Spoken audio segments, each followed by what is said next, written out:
नमस्कार, मैं sir doctor Syed Faheem Ali एक बार फिर से आप सभी लोगों का स्वागत है टारगेट एपी के ऑनलाइन वीडियो डिजिटल प्लेटफॉर्म पर। आज के इस लाइव सेशन के अंदर मैं आप सभी का तहे दिल से हार्दिक स्वागत करता हूं। आईसीटी इंफॉर्मेशन कम्युनिकेशन टेक्नोलॉजी या बेसिक कंप्यूटर लिटरेसी की बात करें, एक ही बात है। ईएमआरएस की जब बात करते हैं तो इसे आईसीटी के नाम से जाना जाता है, और जब हम केवीएस या एनवीएस की बात करते हैं तो इसे ही बेसिक कंप्यूटर लिटरेसी के नाम से जाना जाता है। और केवीएस में देखेंगे तो आपको यहाँ पर 20 क्वेश्चन एग्जाम के अंदर देखने को मिलेंगे। टीयर 1 की मैं आपसे बात करूं जहां पर हर क्वेश्चन 3 नंबर का यानी कि 60 नंबर, और यहां पर अगर आप ईएमआरएस में देखेंगे तो 15 क्वेश्चन और हर क्वेश्चन आपको 1 नंबर का आपको देखने को मिलेगा। मैं आपको दिखा दूं, देखिए यहाँ पर थोड़ा सा डिफरेंस है। तो ये पहला देखिए, अगर आप केवीएस एनवीएस की बात कर रहे हैं तो केवीएस एनवीएस में टीयर 1 है। यहाँ पर आपको बेसिक कंप्यूटर लिटरेसी जो आपका तीसरा पार्ट है, बेसिक कंप्यूटर लिटरेसी में आपको वही आईसीटी ही पढ़ना है। और यहां पर आपके 20 क्वेश्चन देखे जाएंगे आपके, और 60 नंबर यानी कि हर क्वेश्चन 3 नंबर का है। तो टोटल टीयर 1 का पेपर जो केवीएस एनवीएस में होगा वो आपका 300 नंबर का आपका पेपर होगा। और ऐसे ही अगर आप यहां पर देखेंगे तो ईएमआरएस के अंदर इसी को आप नॉलेज ऑफ आईसीटी के नाम से जान सकते हैं। और यहां पर 15 क्वेश्चन है और आपके 15 ही नंबर के आपसे सवाल पूछेंगे। यहां पर टोटल 100 मार्क्स का ही पेपर होना है। तो अभी फिलहाल ईएमआरएस की तैयारी कर रहे हैं आप, केवीएस एनवीएस में भी कॉमन चीज है। तो ये आईसीटी की जो क्लास है ये आप केवीएस एनवीएस और ईएमआरएस तीनों के लिए ही बहुत ज्यादा जरूरी है। और निश्चित तौर पर आप ये यकीन मान के चले कि आपको इनसे संबंधित ही सवाल एग्जाम में आपको देखने को मिलेंगे। बहुत ही चुनिंदा सवालों के साथ जो है मैं आपके सामने आया हूं। Special effect used to introduce slides in a presentation. हम किसी प्रेजेंटेशन की बात कर रहे हैं, लिखा हुआ स्पेशल इफेक्ट हम डालते हैं, यूज टू इंट्रोड्यूस एक स्लाइड। तो देखिए दो चीजें हैं, मैं आपको ये पहले भी एक्सप्लेन कर चुका हूं और एक बार फिर से, है ना, क्योंकि मेरा काम है मैं आपको एक्सप्लेन करूंगा, आपको ये बात समझनी होगी जरूरी। नॉर्मली जैसे सपोज जैसे एक स्लाइड है आपकी, ये आपकी दूसरी स्लाइड है, ठीक है। ये स्लाइड का जाना और इस स्लाइड का आना, ठीक है। जब प्रेजेंटेशन चल रही है, एक स्लाइड ये ए स्लाइड है, वो बी स्लाइड है। ए स्लाइड जाएगी, दूसरी आएगी। तो कई बार होता है साइड से आ रही है, लेफ्ट साइड से आ रही है, ऊपर से आ रही है, नीचे से आ रही है, नीचे अंदर से आ रही है। तो ये एक दो स्लाइड्स के बीच में या दो स्लाइडों के प्रेजेंटेशन के बीच में एक इफेक्ट आता है, and that effect is known as what, that effect is known as transition. क्या आएगा, इसको क्या बोलेंगे, इसको बोलेंगे ट्रांजिशन। आप समझे इस बात को, इसको हमेशा क्या बोलते हैं अपन, ट्रांजिशन बोलते हैं। लेकिन सपोज मान लीजिए एक स्लाइड है, ये इस स्लाइड के अंदर कोई ऑब्जेक्ट है, ठीक है, ये कोई ऑब्जेक्ट मैं आपको बता रहा हूं, ठीक है। तो ये एक ही स्लाइड है, इसी एक स्लाइड के अंदर ये सारे ऑब्जेक्ट्स, इन ऑब्जेक्ट्स का आना जाना, इनके बीच में इफेक्ट्स आना। तो अगर ऐसा होता है that is known as custom animation. तो ये जो मैंने दूसरी सिचुएशन बताई उसका आंसर क्या है, कस्टम एनिमेशन। आपके इस प्रश्न का उत्तर आपका क्या है, आपका सी, दैट इज नोन ट्रांजिशन है आपका। और दूसरा, तो मैंने आपको दोनों चीजें बता दिया। कभी जैसे सवाल हो सकता है ट्रांजिशन पे जाए तब भी आप लिख सकते हैं, और सवाल आपका कस्टम एनिमेशन पे जाए आप दोनों में तब भी आप लिख सकते हैं। Is it clear? चलिए next. Dash is the key we use to run the selected command. अगर कोई सेलेक्टेड कमांड है, ठीक है, वो सेलेक्टेड कमांड को रन करने के लिए, उसको चलाने के लिए हम कौन सी की है जिसको हम लोग यूज करेंगे। दैट्स एन इंपॉर्टेंट कि आपको कौन सी एक शॉर्टकट की के बारे में यहां पर बात कही गई, आपसे पूछा गया, आपको बताना है कि अगर कुछ आपने कमांड सेलेक्ट कर लिया, जैसे आपने स्टार्ट लिखा या कोई भी चीज आपने जो कमांड, अगर आप उस कमांड को चलाना है आपको, तो आप कौन सी की इसके अंदर काम में लेंगे।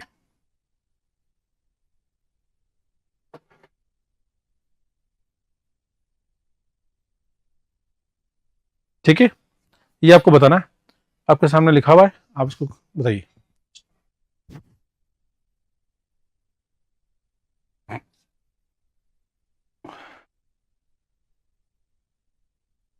वेरी गुड, बहुत बढ़िया। सो सिंपली देखिए, dash is the key we use to run the selected command. तो अगर किसी कमांड सेलेक्टेड कमांड उसको रन करना है तो शिफ्ट नहीं होगा, टैब नहीं होगा, आप सिंपली आपको क्या करना है, एंटर करना है। अगर आप एंटर करेंगे तो वो मतलब एंटर का मतलब ये एग्जीक्यूशन है। To execute, to run we use enter. अगर आपने किसी चीज को सेलेक्ट, आप उस पर, है ना, वही मतलब आप जैसे माउस से क्लिक करा, it is as equal as enter, आपने वो किया तो वो कमांड एग्जीक्यूट हो जाएगा, वो चीज चलनी शुरू हो जाएगी। ठीक है, next. Dash is the functional key to display save as box. अगर सेव एज बॉक्स दिखाना है आप, है ना, जैसे एक होता है सेव। अच्छा, ये डिफरेंस तो आपको पता होगा सेव का और सेव एज का, है ना। सेव और सेव एज में क्या डिफरेंस है? तो कोई फाइल पहली बार सेव कर रहे हैं तो आप उसको सेव कर सकते हैं, मतलब आप उसको स्टोर करना चाहते हैं, उसमें आपने कोई चेंजेस किए और फिर आप सेव कर देंगे तो वो अपडेट होती रहेगी फाइल। लेकिन आप चाहते हैं कि आपने कुछ चेंजेस किए और अब आप उसको दूसरी फाइल बनाना चाहते हैं तो सेव एज करके आप उसको कोई दूसरा नाम दे देंगे। अगर सेव पर ही क्लिक करेंगे तो वो फाइल अपडेट हो जाएगी, मतलब आपने जो चेंजेस किए तो पुराने चेंजेस हट जाएंगे और जो आपने फाइनल चेंजेस करके आपने वो वही चेंजेस रहेंगे, मतलब फाइल अपडेट हो जाएगी सेव। लेकिन आप सेव एज से आप कर सकते हैं। आप किससे करेंगे? F5 से, F6 से, F9 से, F12 से। सेव एज, ये इंपॉर्टेंट सवाल है जी, ये इंपॉर्टेंट सवाल है, आपको उसका उत्तर देना है। सेव एज के लिए क्या करेंगे आप? F12 is the correct answer. ठीक है, तो अगर आप F12 करेंगे उससे क्या हो जाएगा? फाइल आपकी सेव एज हो जाएगी, आप कर सकते हैं। ठीक है ना। Next, dash. अब लिखा डैश है ना, तो डैश लिखा हुआ, dash is the key to use to run the selected command है। सॉरी, ये तो अपन कर चुके हैं ना, मैं स्किप हो गया ना सवाल, ये भी कर लिया। ये next question, dash is the measurement of the things such as fingerprint और retina scan for the security access. तो फिंगरप्रिंट, रेटिना एक्सेस जब हम काम में लेते हैं सिक्योरिटी के लिए, तो इनमें से वो क्या चीज कहलाती है आपको बताना जी। आराम से आंसर दीजिएगा आप। हाँ जी, आराम से दीजिए आंसर। Very good. बायोमेट्रिक्स जिन्होंने लिखा है वो बिल्कुल सही आंसर है। Biometrics is the correct answer. चलिए नेक्स्ट क्वेश्चन पे आराम से पढ़िएगा, उत्तर दीजिएगा इसका। हाँ जी, notebook, laptop, palm top, hand held computers are coming under the category. अगर हम laptop, palm book, hand book है ना, या हैंड हेल्ड कंप्यूटर जो होते हैं उनको कौन सी श्रेणी में होते हैं? मेन फ्रेम वो होते हैं जो सर्वर्स होते हैं। डिजिटल कंप्यूटर तो सारे ही होते हैं आजकल, एक पोर्टेबल कंप्यूटर कहते हैं, और हाइब्रिड एडवांस होते हैं। तो ये जो palm top, hand held laptop है, ये डिजिटल तो है ही, लेकिन ये कौन सी कैटेगरी है? ये पोर्टेबल। पोर्टेबल मतलब इनको आसानी से एक जगह से दूसरी जगह पर हम लोग ले जा सकते हैं, चाहे वो लैपटॉप है, नोटबुक हो, पाम टॉप। तो ये इसका जो बिल्कुल परफेक्ट जो करेक्ट आंसर है दैट इज आपका पीसी है ना। पीसी मतलब पर्सनल कंप्यूटर भी कहते हैं या इसको पोर्टेबल कहते हैं, एक ही बात है। आप उसको पीसी पोर्टेबल कंप्यूटर कह सकते हैं। आपने नाम सुना होगा बेसिक। बेसिक, बेसिक का मतलब होता है beginners, BASIC, BIGGNERS, beginners all purpose symbolic instruction code, इसको बोलते हैं BASIC. Beginners all purpose symbolic instruction code is known as BASIC कहलाता है। और बेसिक एक लैंग्वेज है, लेकिन कैसी है? क्या वो प्रोसीजरल है, वो ऑब्जेक्ट ओरिएंटेड है, या दोनों है या नहीं? तो बेसिक क्या है? सिर्फ प्रोसीजरल है। हाँ, अगर C++ होती तो वो ऑब्जेक्ट ओरिएंटेड होती, जावा होती तो ऑब्जेक्ट ओरिएंटेड होती, PHP होती है ना, MySQL होती, तो ये सारी ये ऑब्जेक्ट ओरिएंटेड है। तो ये अभी फिलहाल ये ऑब्जेक्ट ओरिएंटेड नहीं, ये सिर्फ बेसिक अपने आप में सिर्फ और सिर्फ प्रोसीजरल लैंग्वेज ही है। ठीक है, चलिए आगे बढ़ते हैं। Next, to find the paste special option. अगर आपको क्या ढूंढना है? आपको ढूंढना है पेस्ट स्पेशल ऑप्शन। आप जानते हैं पेस्ट स्पेशल क्या होता है? पेस्ट स्पेशल नाम सुना आपने कभी? तो मैं आपको पेस्ट स्पेशल के बारे में थोड़ा सा बता दूं, फिर तो अपन बात तो कर लेंगे। तो समझ मान लीजिए पावर पॉइंट की बात करें तो ये एक स्लाइड है, या नॉर्मल जैसे ये स्लाइड एक है ना, और यहां पर मल्टीपल स्लाइड्स, 1 2 3। ठीक है, यहां पर कोई कंटेंट है, आपने उसको क्या कर दिया? यहां से करा कॉपी और आपने यहां पर कर दिया पेस्ट, यहां पर कर दिया पेस्ट स्पेशल, यहां पर भी आपने कर दिया पेस्ट स्पेशल। ठीक है, तो ऐसा हो जाएगा, ट्रायंगल बना। ठीक है, आपने कॉपी करा, एक जगह पेस्ट करा, दो जगह पेस्ट स्पेशल कर दिया। अब ये तो सोर्स है, ये डेस्टिनेशन है। थोड़े टाइम बाद आपने क्या करा? यहां पर आपने इसको क्या कर दिया? इसको आपने ऐसा कर दिया, ठीक है, तो जहां पेस्ट किया था वहां नहीं होगा, लेकिन पेस्ट स्पेशल में। समझ रहे मेरी बात को? मैं बहुत तरीके से आपको एग्जांपल से समझा रहा हूं। अगर आपने यहां पर कुछ भी किया तो जिसमें पेस्ट स्पेशल उसमें अपडेट होता रहेगा। पेस्ट तो आपने एक ही बार करा, लेकिन आपने पेस्ट स्पेशल कर दिया। जब आप कोई भी परिवर्तन इसके अंदर करेंगे तो परिवर्तन आपका यहां पर ऐसा होता रहेगा, समझिए आप, क्योंकि पेस्ट स्पेशल किया। तो ये काम वर्ड में भी होता है, एक्सेल में भी होता है, पावर पॉइंट में भी होता है, सभी में होता है ना। तो आपको ये ढूंढना, पेज स्पेशल ढूंढने का तो कहाँ मिलेगा? वो डिजाइन में, पेज लेआउट में मिलेगा, या है तो आपको कहाँ मिलेगा? होम। होम पे अगर आप जाएंगे तो होम पे आपको इस पेज स्पेशल का एक ऑप्शन मिलता है, जिसके जरिए आप ये काम आसानी से कर सकते हैं। Is it clear? चलिए अगली लैंग्वेज मैं बात करता हूं।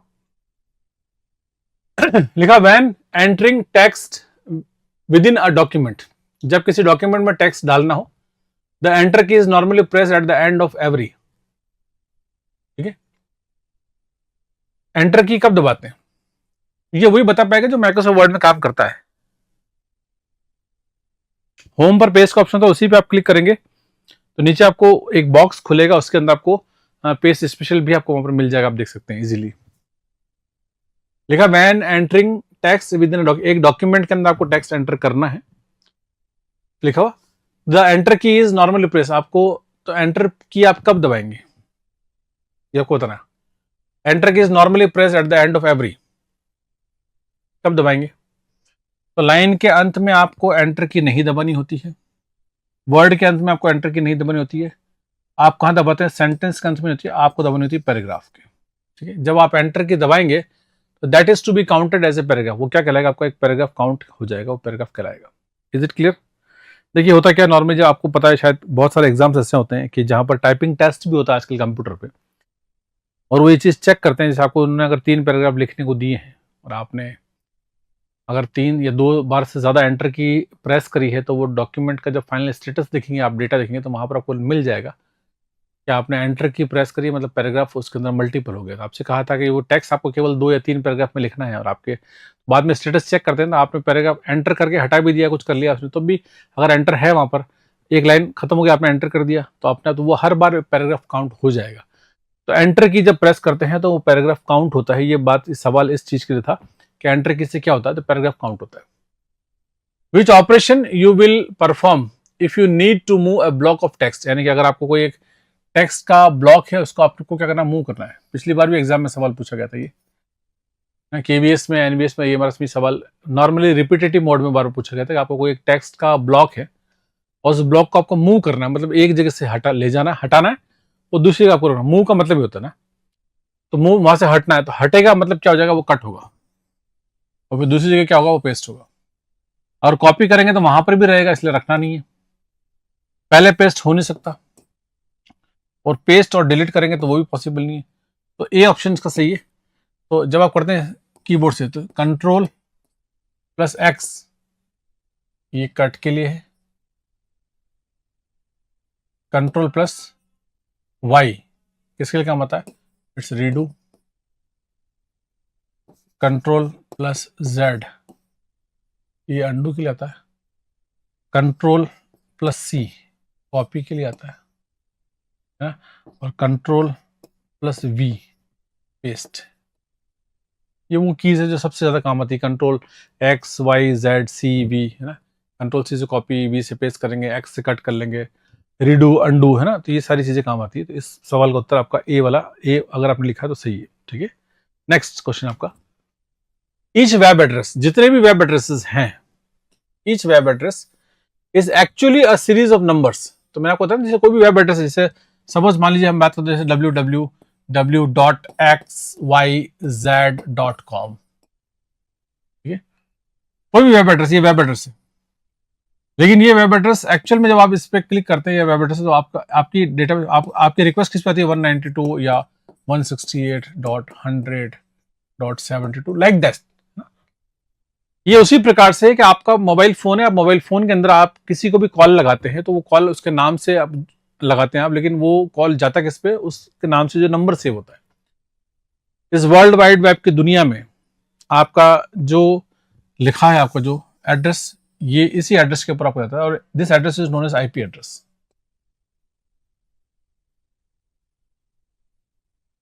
समझ रहे? ये आपका आईपी एड्रेस कहलाता है।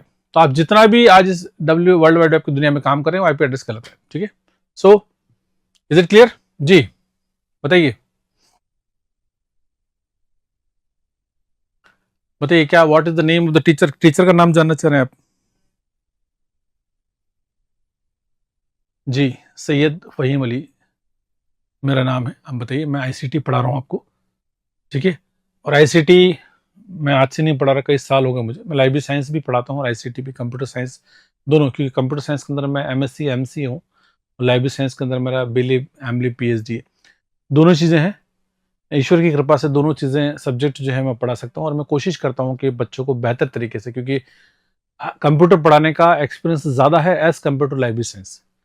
अगर लाइब्रेरी साइंस पढ़ाने का एक्सपीरियंस सिर्फ 10 से 12 साल का है तो कंप्यूटर साइंस पढ़ाने का एक्सपीरियंस जो है वो 17 से 18 साल का है। तो पहले कंप्यूटर साइंस ही पढ़ेगी। तो ये जो चीज़ है, आपको ये जो सिस्टम है इसको डीएनएस कहते हैं। डीएनएस का मतलब होता है डोमेन नेम सिस्टम, मतलब नेम टू आईपी और आईपी टू नेम। ये डोमेन नेम नहीं है, ये जो आप जिसकी बात करें ना, सीरीज ऑफ नंबर्स, तो सीरीज ऑफ नंबर ये आपका आईपी एड्रेस है। तो इस सवाल का जो सही उत्तर है वो आपका आईपी एड्रेस, यानी कि न्यूमेरिकल एड्रेस जो लिखा था वो आपका आईपी एड्रेस कहलाते हैं। ठीक है जी, ठीक है, वेरी गुड। चलिए नेक्स्ट, अगला सवाल। आराम से पढ़िए सवाल को, देखिए सवाल अच्छे अच्छे से सवाल है, क्वेश्चन आपको, इसकी आप लैंग्वेज पढ़ेंगे आपको अच्छा समझ में आएगा। जी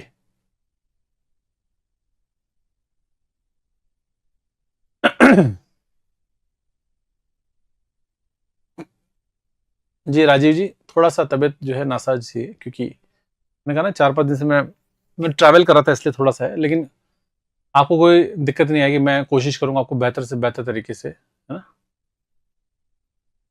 आप आंसर्स दीजिएगा।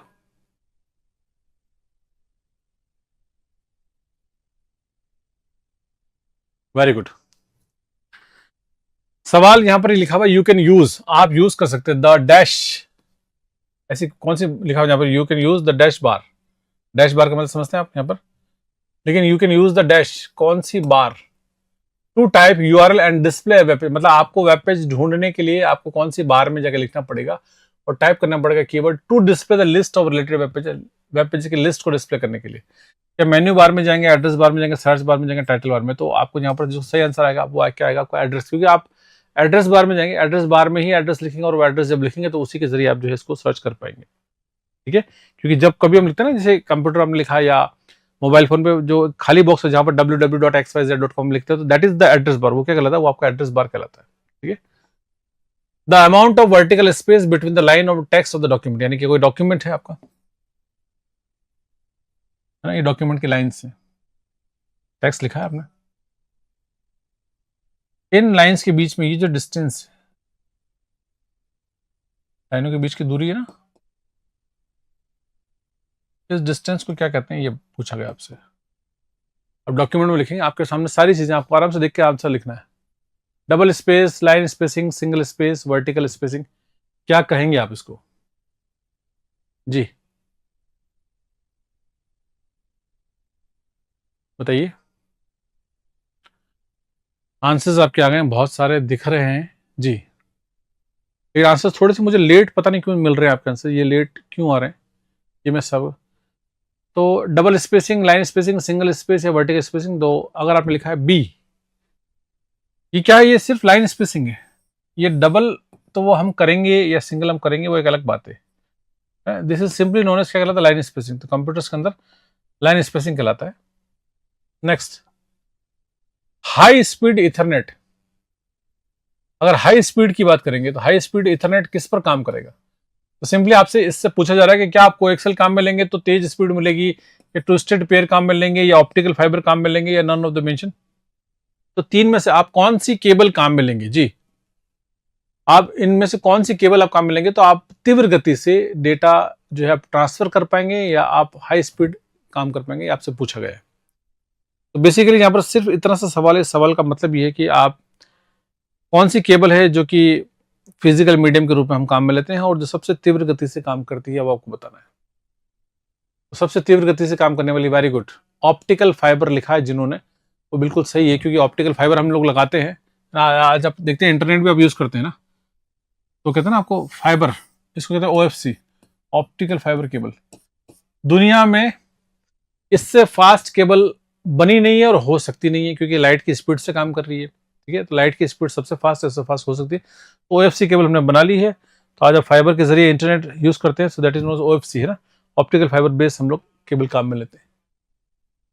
अब video is a consist of sequence, video जो बनता है आपका, उसमें सीक्वेंस में क्या चीजें होती है, क्या फ्रेम्स होती है, या सिग्नल्स होते हैं, या पैकेट होते हैं, स्लॉट्स होते हैं। तो आप जब आप वीडियो रिकॉर्ड करते हैं, आप आपके कैमरे में लिखा था 30 FPS, 60 FPS, ये क्वालिटी के लिए लिखते हैं आप। 90 FPS ऐसा लिखा हुआ देखा आपने कभी? जब कैमरे की सेटिंग में जाते हैं तो वहां पर 30, 60, 90 FPS लिखा रहता है। PS का मतलब तो है पर सेकंड, और F का मतलब क्या है? F का मतलब है फ्रेम्स। ठीक है, so that is known as frames. तो फ्रेम्स क्या है? वो जब वीडियो बनता है तो वीडियो में क्या, तो फोटोज जब होते हैं तो बहुत स्पीड से आप जब वीडियो बनाते हैं, आपको लगता है आप वीडियो बना रहे हैं, लेकिन वो आपका कैमरा जो है बहुत स्पीड से फोटो क्लिक कर रहा है ना, तो वो आपको ऐसा लगता है वो इतना मतलब 1 सेकंड में 30 क्लिक कर रहा है, 60 क्लिक कर रहा है, 90, तो वो सारे फोटोज एक साथ जब फ्रेम्स चलती है तो वीडियो आपको दिखता है। ठीक है ना, तो वीडियो के साथ ये होता है जी। Is it clear? तो फ्रेम्स जिन्होंने भी लिखा है वो बिल्कुल सही आंसर है।